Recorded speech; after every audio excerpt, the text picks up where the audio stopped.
اور اسی طرح اللہ تمہیں برگزیدہ و ممتاز کرے گا اور خواب کی باتوں کی تعبیر کا علم سکھائے گا،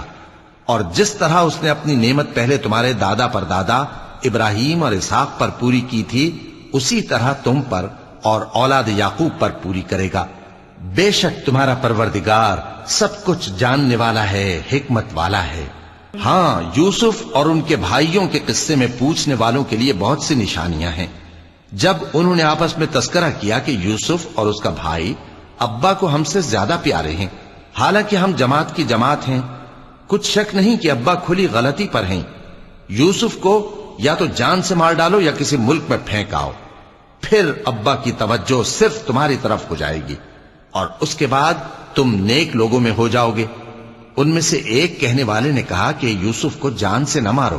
کسی اندھے کنویں میں ڈال دو کہ کوئی راہگیر اسے نکال کر کسی دوسرے ملک میں لے جائے گا۔ اگر تم کو کرنا ہی ہے تو یوں کرو